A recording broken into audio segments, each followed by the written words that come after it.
We have to decide to speak from that place that's aligned to who we really are. And you are so right. The more we hide, we spend our time figuring out and gaming out what we're not to be.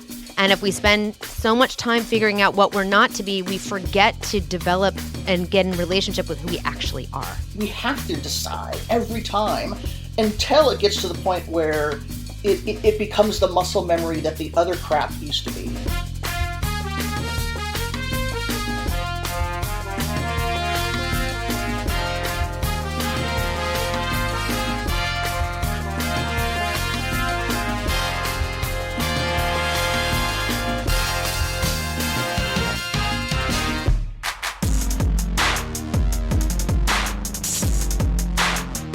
Hello, everyone. Welcome to the Dia Bondi Show, a big, huge, ginormous podcast for your goals. I'm Dia Bondi, and I'm here to help you speak powerfully as a tool to advance your leadership and yourself, to ask for more and get it, and resource your dreams. And we're here to bring you all kinds of mentor voices, strategies, and approaches to doing just that so you can be successful. And I'm joined, as every time, by my on-air bestie, Arthur Leon Adams III, or Baby A. Hi.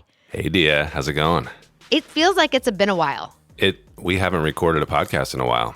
I know. I mean, we've been releasing them because we had them in the can, but here we are. And I'm super excited about today because we're going to have a guest that I, like when I think about mentor voice, she's a mentor voice for me. I actually have never had a conversation with her face to face. I saw her on stage a handful of years ago, and I've held her name and sort of internet stalked her in a very positive and friendly way for a couple of years. And this will be our first conversation we have with her. Yeah. I mean, sounds like you're a fan. Yes. And I'm not a fan. Like, fanning isn't really a thing that I do, right. Although there are like a few folks like for whom I am a fan. Is that how you'd say it? I'm not saying you're a fangirl or something, or a stan. But you're just a fan. I don't actually know what a stan is. I don't. What is it? Stan? It's a whole thing. Okay. Yeah. I officially am like non-culture. So this last week we did a marketing kind of strategy retreat, and the woman who helps us with marketing and programs was out here in California from Boston, and she made so many internet references like, oh yeah, we could do this, we could do that, and I was like, what is all that stuff? And right. she says, oh yeah, Dia, huh? Yeah, I don't know. She's like, oh yeah, that's because I'm extremely on the internet, and you, Dia, are not extremely on the internet. Yes, so, extremely online personality. I've been pretending that I know what stan is for a really long time, and I literally just figured out what a goat is, and so it's not good. Right. Well, I'll tell you off air about stan. Okay, I can't wait. Everybody, next time you hear from me, I will be so wise about the stan. Okay, so today, before we talk to our fantastic guest who she hit me like a ton of bricks when she talked about taboos on stage at the 3% conference. And that's why I'm bringing her onto the show today. How to be a bold voice and be successful. Because I have noticed so many of the folks that I talk to are nervous about bringing their boldness forward because of the other B word, which is backlash. And I'm just super curious to talk to her about how she's managed to use her bold, courageous, sort of boundary-breaking voice and maintain that. Maybe she hasn't maintained that. Like, I just want to have a conversation with her about that today. But I have other stupid things on my mind. You want to hear? Yeah, let's hear the dumb stuff. What lettuce do you like? What lettuce do I like? It really depends on what I'm making. Does it? Yes. Is there a particular lettuce you're into right now? I like, mixed salad greens and stuff for salad. Yeah, like a in the mixed bag baby green or a thing. container or whatever. Yeah. And then for sandwiches, it's nice to have like a full leaf, of something like butter lettuce or red leaf or something like that. Oh, red leaf. Okay. Okay. Mm-hmm. Yeah, I was like this morning, I was at my mom's house actually this morning, and I was packing myself a lunch. And I was making myself a sandwich, and I pulled out this head of butter lettuce. You can get them sometimes that are already like, they're the roots and the soil's pulled. So they're like an organic head of lettuce that with the roots and a little bit of lettuce or something. something? Yes, a living lettuce. Yeah. And I pulled that out, and I didn't think I had a preferred lettuce, but I really realized I have a little bit of a preference. I like arugula, and I really like butter lettuce because it's soft to chew, but still has a crunchiness to it. Sure. Yeah, it's like the good version of iceberg lettuce. Sort of, yeah. Is the bougie version of iceberg lettuce? Yeah, maybe. Although I like iceberg lettuce when it's in one of those little salads you get like at a sushi restaurant. Yeah, you know what I like? You know what I like? I like a good wedge salad, like blue cheese. You don't have bacon, but blue cheese bacon thing. Yeah. Tomatoes with a quarter of a head of crunchy, cold iceberg lettuce. Ooh, yeah, that's that good. makes sense. Anyway, that was one thing I was like, the whole drive down here from my mom's house to the studio, I was like, what? Like, I just was noticing, I'm so enjoying this kind of lettuce in this salad, it's just the simple things, Arthur, that we can overlook in our lives that like we take for granted that like, oh, I really like this. Oh, I really like that. But like, to actually drop in and be like, I am actually enjoying this right now because I made a choice that is totally like, I really wanted that kind of a texture and I'm getting it and enjoying it. Right. I mean, so you heard it here. What do we call the fans of this show? I don't know. What do we call you folks? Let's write in and tell us what you call yourselves. Okay, great. But you're a butter lettuce stan. Hey, it's Baby A just checking in to let you know that if you are a fan of what we're doing here on the Dia Bondi Show, there are a bunch of really important ways that you can help support us. First of all, the basics. You can like, subscribe, rate, and review on your favorite podcast platform. You can also share us with your friends on social media or, hey, even the old-fashioned way, just tell somebody in person.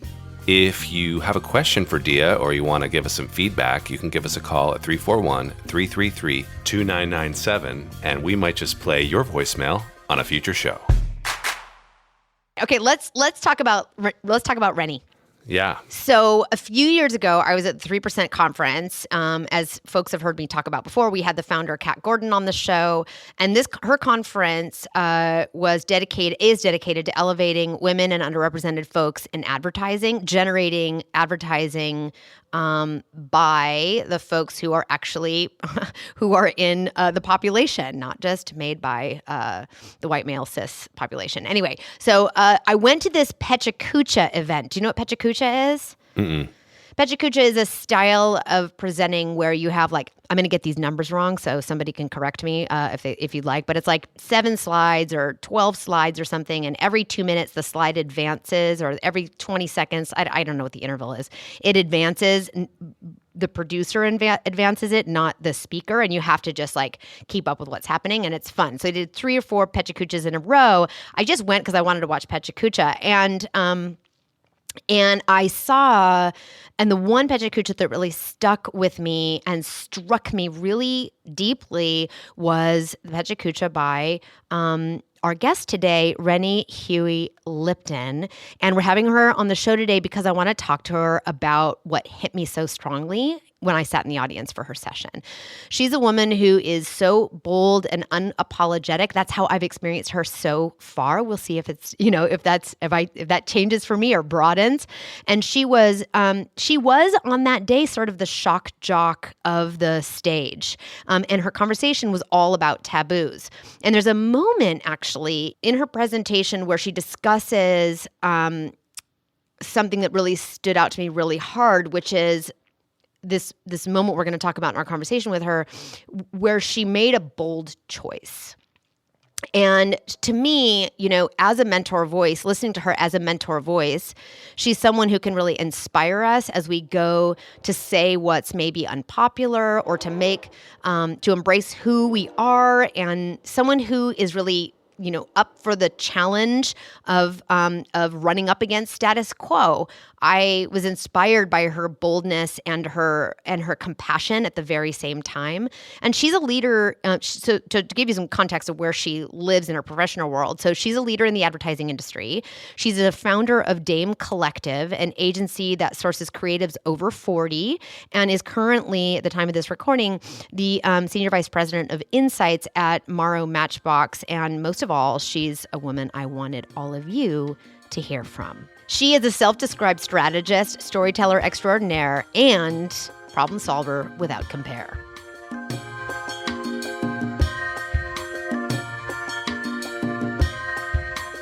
I have to say, Rene, I'm so glad to have you here, and I know you and you and I've never met. No, yeah, but we sort of we talk on each other's, posts and all that sort of stuff. Yes.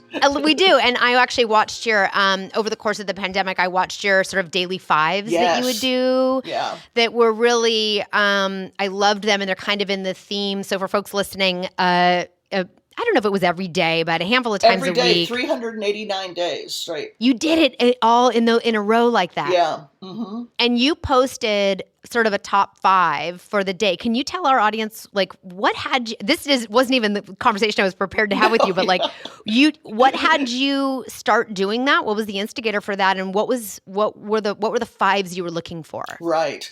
Well, it came out of, I was trying to make sense of everything that was going on. Right. And at the time we were living, my husband and I and our youngest teen were living in a loft in downtown Seattle. So very sort of close together. And yes, we were talking about everything, much to our teens' probably dismay, because, we're just like, oh, please be quiet. But one day we were just talking about, yes, we're talking about it, but it's still hard to make sense of. So I was sitting at my desk a couple days later, and I was just looking at all this shit that was going on, right? The Breonna Taylor, it's just everything. And I was like, okay, I've got to start writing. I tend to sort of, when I can't figure anything out, I tend to write. And so I said, okay, I'm just going to do this thing where the top 5 things that are on my mind each day, right, including, the gentleman across the way who would run shirtless on his on his little runner thing. But yeah, mostly it came to be around issues of social justice and, of course, the presidency at the moment, and just sort of how fucked up the world was. But also trying to sort of just not make people aware, because people are already aware, but just sort of share my own feelings and vulnerabilities and issues about it. Because it was interesting, my youngest at the time, and sometimes gets confusing because they are transitioning at the moment. So my son had a TikTok at the moment of over 100,000 people. And they would come to me and say, I don't understand why people like this so much. And I'm like, well, Clay, it's just because you're authentic. You just put yourself out there. It's not scripted. You're not trying to be anything. You're sharing what you're feeling at the moment. And I took that, we often give the best advice to other people. So I took that and I said, this is what it is. And this is the tone I want, right? That it is sort of this, I'm a confused person, just like the rest of you. Let's put it all out there. And it's funny you mentioned it. I'm actually turning it into a book proposal. I want to turn it into a macro history or a micro history of that moment in our time. What I loved about and these are my ways of describing it, how it hit me. And so apologies if it's not aligned to your intention, but what I loved about them is that they were this sort of really beautiful combination of vulnerability and combativeness. Yes. Almost. At the same time, they had like a really wonderful, like thoughtful tantrum quality to them. And that really hit me because you both like put your point of view into them. And gosh, man, I can't believe I actually have a point of view about this. They really hit me strong, but I felt that you put your point of view into them, but also didn't have a lot of like, these are all the answers in them at the same time. And it was just I looked forward to them when they popped into my feed. And I think I'm not so bold on the internet. And so I think I probably didn't comment or give you feedback as often about how they hit me as I probably should have. But anyway, yeah, it was really wonderful. And I appreciate that. Yeah. what I love about that is it's kind of like that stuff that you put out there is really aligned to why I wanted to have you on the show as a gift to our listeners who, I've been a leadership communications coach for nearly 2 decades. I help, VC-backed founders and leaders in organizations speak powerfully as a strike point for their own leadership and as a way to advance their goals and their ventures. And, that has a lot of stuff attached to it. Like to be able to speak in a way that is aligned to who we are is a real courageous act. And it's never done, right? Like it's a process, but it's a commitment that when we commit to doing it, we can have more impact. So I met you because I was speaking also at 3% conference a handful of years ago, and you did a pecha kucha. Right. Or supposed pecha kucha. It was the best. It was the best. And for folks listening, like it was supposed to take, 7 minutes or 11 minutes. The slides were advancing, and very early on in the experience, you were like, "Yeah, this is not what's happening," and you just did your own thing. Which I was like, I was sitting there, sort of halfway back in that huge, beautifully lit auditorium, going like, I must know this woman.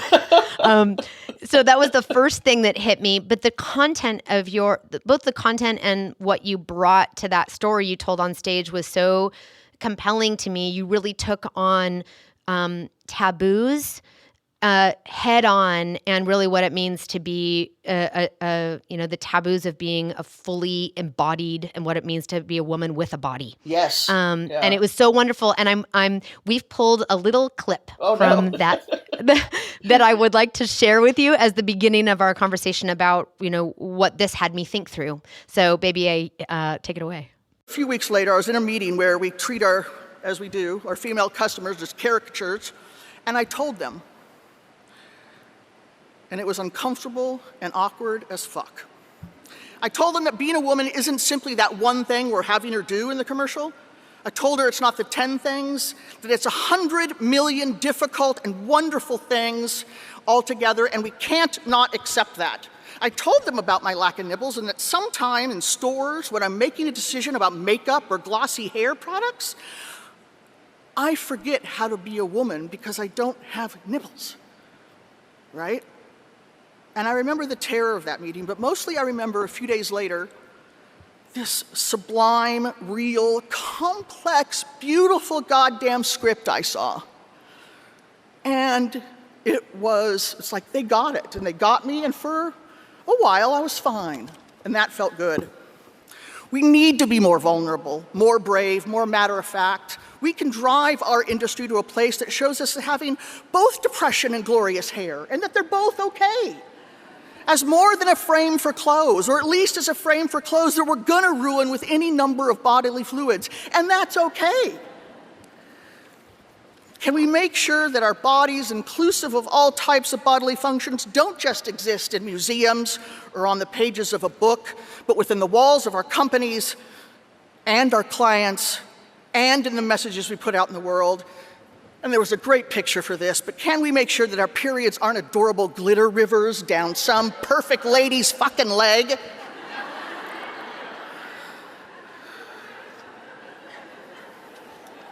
God. So let's promise to live the life of authenticity our industry talks so much about, and not self-isolate, not keep silent, not be submissive, not apologize for having a body that works. So let's stop the exhaustion of pretending, and let's stop being a walking, talking taboo. Thank you. So beautiful. It hit me so hard. It still gets me, right? That I was coming off, I just had, obviously, the parts that your listeners won't know about the nipples, that I've just gone through breast cancer, double mastectomy, right? And I was tired of being, tired of cancer, tired of being told what I could and couldn't do with my body, right? And it felt like, because with cancer, it's like there's not a lot of choices. I wanted to live flat. I did not want to have, these things on me that weren't mine and wouldn't have nipples. Yeah, I could have them sort of tattooed on, but really, what's the point? So, and it made me think about all the years, right, that I spent, as a woman, as a pregnant woman, as a nursing woman, hoping that, I wasn't going to sort of be standing up with a giant milk stain on my breast. And then also as a woman going through not only breast cancer, but, this forced menopause, right, to sort of help with the cancer. And if that doesn't make you crazy, I don't know what will. But I was just exhausted by it all. And I said, enough, right? Enough, we can't do this. And I read this astounding fact that because we hide ourselves, because we self-isolate, whether physically, emotionally, or both, we lose like 68%, I think was the number, of our creativity. Because all of our mental energy is going towards hiding who we really are. And that includes the fact that, we're probably maybe having a period or something at the time, yeah. I love this, and it's you're speaking to me in the language that I live in every day with my clients. And, when I think about the communications work that I do, it's not about like, where do I put my hands? It's not about that technique stuff. It's about living into your own truth and speaking from that place. And I have managed to figure out that my point of view in it is that when we speak from who we truly are, we're actually more powerful. Yes. But there's a huge, but that comes directly in confrontation with how we feel like we're supposed to show up. God, it's so true. It's a very interesting tension that we have to kind of break with a decision to break it. It's not going to happen like accidentally. It's like we have to decide. We have to decide to speak from that place that's aligned to who we really are. And you are so right. The more we hide, we spend our time figuring out and gaming out what we're not to be. Exactly. And if we spend so much time figuring out what we're not to be, we forget to develop and get in relationship with who we actually are. Yeah. Yes. And you're right. We have to decide. But it's not just one decision. We have to decide every time until it gets to the point where it becomes the muscle memory that the other crap used to be, right? The spinning, the what if I say this and they don't like me, or this and that. Oh, God.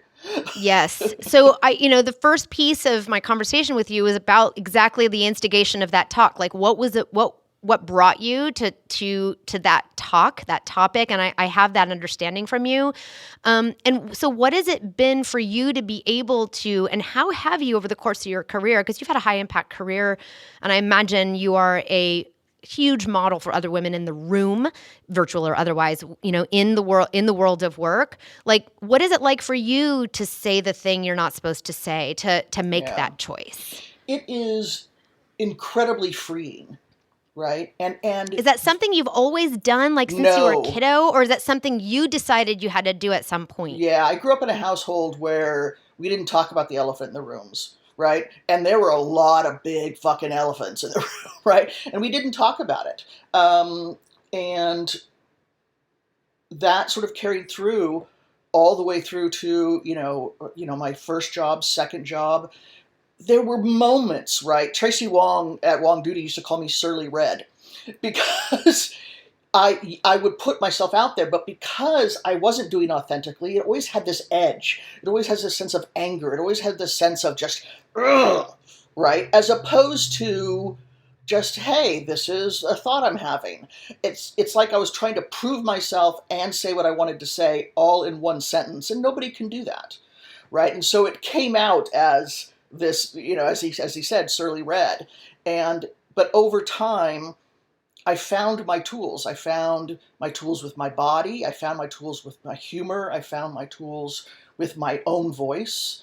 And all of those three things had to come together for this to work. And when you say this, what is the this? The ability to sort of say what needs to be said in the room, to ask the questions that no one's asking, to say the thing that everybody's thinking that no one is saying. The taboos. The taboos, right? Or to challenge the status quo, right? That ad I was talking about in that clip, right? It was the classic, bite and smile, one-dimensional woman, right? We're sort of, in Target, smiling through our, glitter river period, and everything's fine. And it's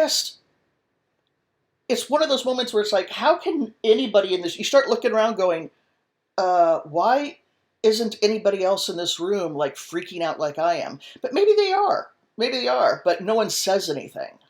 So once you say it, that there is like this wellspring of energy, right? Once you start saying that, once you sort of embrace the freedom of saying what needs to be said or should be said, And then you can just take this deep breath, and all that sort of big, ugly snake that's sort of sitting in your stomach, or that sometimes sort of travels up and makes your voice waver, goes away. And what replaces it? Oh, just fresh air. I mean, I don't mean to be silly, but it just feels fresh and clean, and fresh and clean. Like there's that the stuff that should be said isn't being held back by something dark and icky. Yes, yes. I mean, and even as you say it, you're sort of, we're on a video call for folks who are listening. Even as you say it, you're sort of like rounding your arms, your hands up to your shoulders and out. And the word that comes to mind is like spacious also, because doesn't it create a platform for others to also go, oh yeah, and how about this? And here's what I'm noticing. Yes. Yeah. And so this is kind of a yes or no question, but like, is that your job in the world? Yes. To be that one that breaks it? Yes. It absolutely is. Yeah, I joke that my superpower is what if, right? That's great. And, the people I've worked with, creators I worked with, every time, they'll look at me, people I've worked with a long time, and I'll say, what if? And they'll just kind of go, oh, God. Because inevitably I'll start with the most ridiculous advertising idea known to man, right? Because, that's what I come up with. But then it's a tool, because then it turns into a conversation about what if. And that is my role. Yeah. So I love this. And that's what I think of as like living on, is like purpose to me isn't always about like what we're going to produce. My purpose is to build a nonprofit that does well. Well, that might be a project, but when we are in line with our purpose in a room, we're kind of doing the job that needs to be, we're doing the job that's aligned with who we are, regardless of the job description that purpose is in at that moment. That's so true. That is so true. Advertising is or any communication, you get all these people in a room, right? And when you get older, you realize that everyone has a role to play, right? Which is the distinction between role and job. They're not always the same. Right, exactly. And that's what I mean by purpose and job, actually, is how I kind of separate it. So, yeah. Yeah. And that's why you get in some of these meetings and it's just like, what's happening here? Because people haven't made that distinction, or they're trying to do both, which doesn't work either. Yes, yes. So in the talk, and folks can find it on the internet, is the Pecha Kucha at the 2018 3% conference, I think. We put a link to it in the show notes. But there's a thing you say at the very end, and we played it in the clip, that you kind of rolled over but really stuck out to me. As I rewatched it in preparation for this conversation, I was like, what hit me so powerfully about this? And I think one of the things was the story you were telling, the way you were talking about it, the power, like the whole talk is full of all this powerful language. It's unapologetic and direct, but compassionate, all this stuff. And then at the end you say something like, I remember how terrifying that meeting was. And then you just go on to and then they came back with a better script that represented a more whole woman. And so, I don't even know my question here, except that that seems like a decision moment where you recognize okay, this is actually going to be the scary moment where I guess I go back and say, what was terrifying about that moment? It wasn't what I wanted to say. It was who I wanted to say it to, right? All the men in the room. Telling all the men in the room that, boy, you do not get women. You are not getting this right. It's one thing if we're talking about an airline ad, right, that has nothing to do with gender power or anything like that, saying, wow, this is really off brief. This was, the ads they showed were technically on brief, but it was telling them, it's like they don't even know who women are, right? That was the terrifying bit, because that is, people don't hear criticism like that well. Nobody does. I don't hear well. If someone told me, something that, I'm a human. Rene, you don't know humans at all. That would be upsetting. And so it was, and it really wasn't about in that moment. It was what's going to happen that night when they're at home thinking about it. And then what's going to happen the next day? Oh God, I'm going to be fired. Or, oh God, they're not going to like me. Right? I know so many women who struggle with this. Like women that you would look at and say, wow, she kicks ass and takes name every second of every day.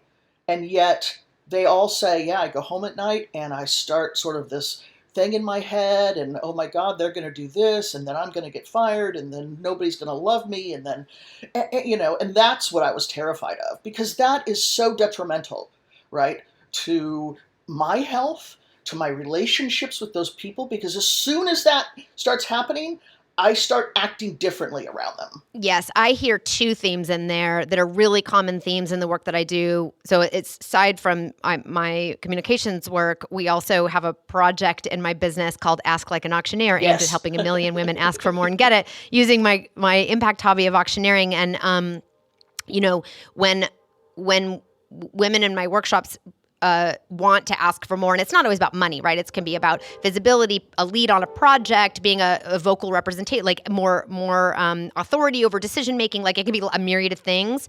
There's often like, I want to ask for that thing. And there's two pieces that what you're talking about that touch some of their concerns, which is the risk of disconnection and the risk of backlash, which I don't know that they're always, those are the same things.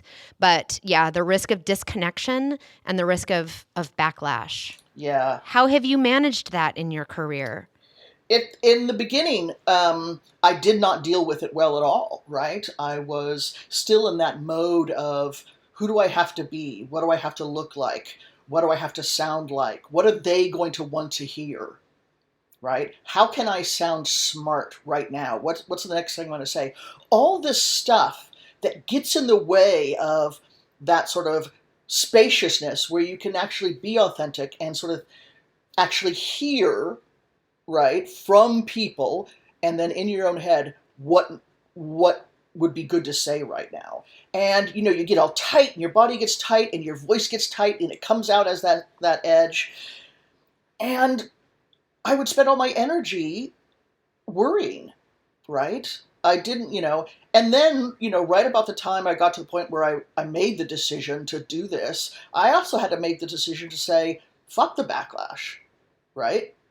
It is. This is one of the conversations we had on the podcast. Shermeen Cruz, yes. who is a tactical, tactical empathy negotiator. Anyway, right, yeah. to address this question of backlash, because what do we do about the backlash? It's not real. Right. It's not real. Studies show it's not real, and there are countless stories of fear of backlash that doesn't happen also. Yes. Oh my God. Yeah. So I want to surface that to say that backlash is not guaranteed. You have to have, we want to have strategies in place, and we want to have a lot of rapport and connection with the people around us so that when we do take risks, either others can help mitigate the backlash with us if it comes from somewhere else, or we have to kind of be prepared if there is one, in a strategy for ourselves so we stay safe in our own careers and trajectories. I'm not suggesting people just fillet themselves, but right. but there is the answer to dealing with backlash can't be not asking for what we want. It can't be shutting up.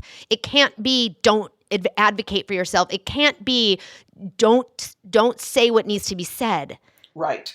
You have to be, with backlash, the thing is, you don't know, really. You can spend all night running scenarios, right, for what's going to happen the next day. But you get there, and it'll be a completely different person saying a thing you never even thought of before. So, in the moment, you just have to say, and I often say to myself, okay, this could get some, but just fuck it. And then tomorrow, if something comes up, then I'll think about it. I'll think about Beautiful. What they are saying, how they are saying it, and then I'll either respond or say, you know what, I need some time to respond to that. You have that is a beautiful approach, because it sounds like you have figured out that presence is on your side. If I can just be present to this moment and deal with this moment, then I will deal with what comes tomorrow in that moment. Exactly. Instead of dragging tomorrow and yesterday into this moment. And it sounds like that has been one of the strategies you've used, or and that recognition and that ability is something that's allowed you to be able to say, there's an elephant in the room. without letting the fear of backlash win. Exactly. Yes. And, I had to do that because the way I grew up, right? My initial reaction is always going to be an emotional knee-jerk one, which is not helpful for anyone at all, and will always, not often, will always make it worse. Right? It maybe feels good at the time. We all want to be, and I'll date myself now, but on Designing Women, the dark-haired women who always went on these amazing sort of rants. Yeah, she had it written for her. I would love to be able to stand up, right, and sort of just say, a 10-minute soliloquy on sort of, the taboos, right? And have it be so powerful. But in that moment, I'm not good. I had to realize that, in order to be better, I have to sort of put that aside and wait until it actually happens. Because all the things I figure out in my head then become the shit I want to say, which might not have anything to do with the backlash that might arrive or might not arrive. Right? I could show up tomorrow and everyone could throw me a party because you said the thing, Rene. I mean, that never happens, but that could happen. Absolutely. Do you trust yourself? I do now. I absolutely trust myself. I learned to trust my gut. I learned to trust that pressure inside you, where you're sitting at a table or standing with other people talking, and there's that pressure inside you to say, just say it. This needs to be said. Just say it. And I would so often just push that down.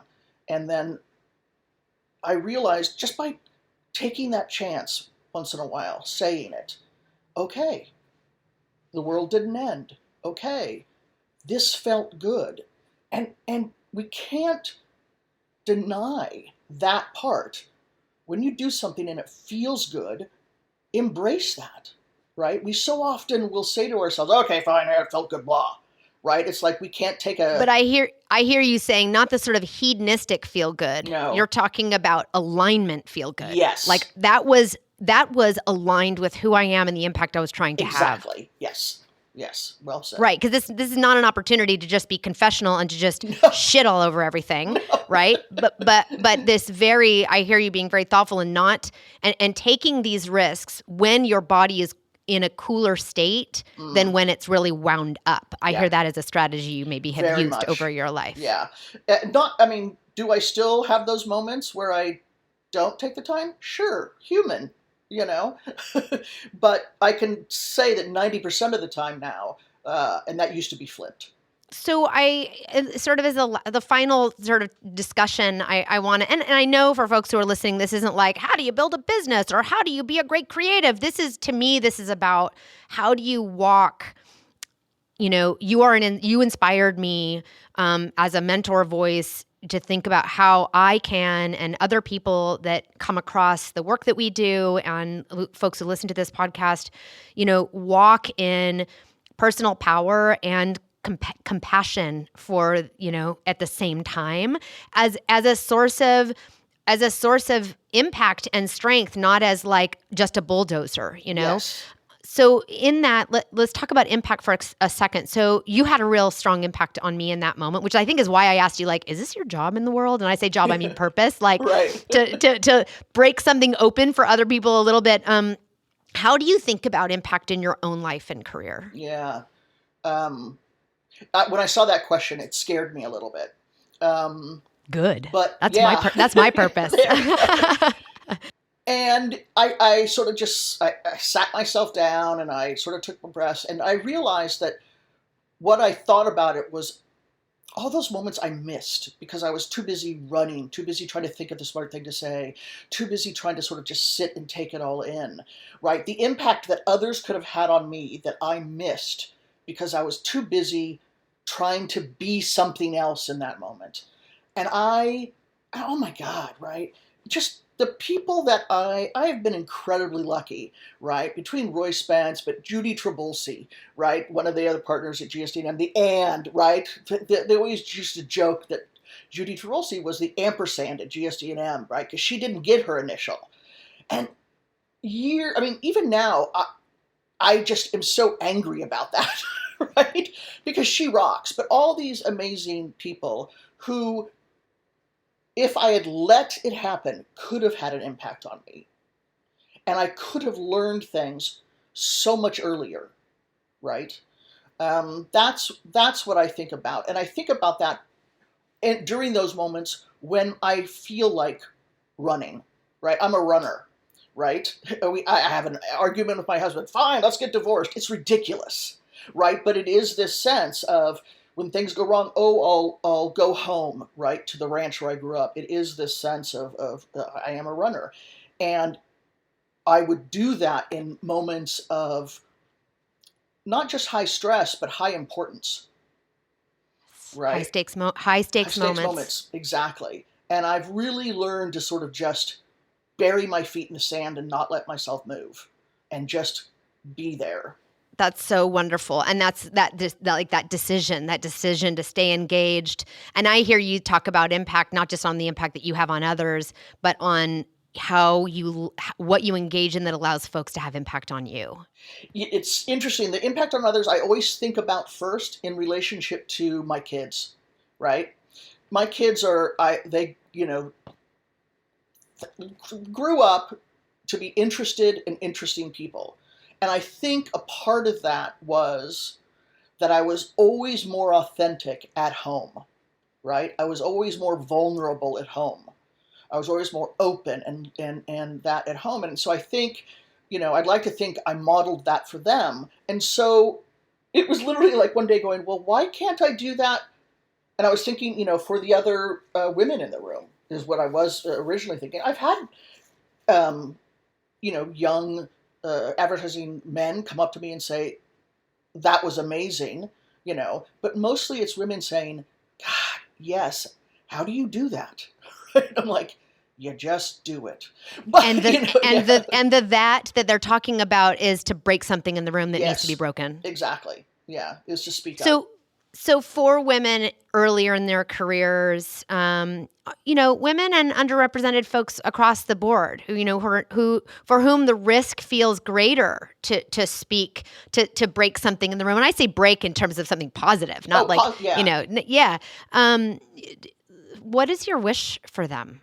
To not have to sort of waste the energy like I did, right? To use on anything other than being themselves, right? And to just be in the moment as much as possible and respond to what's happening there in an as authentically as possible. That's what I wish for them.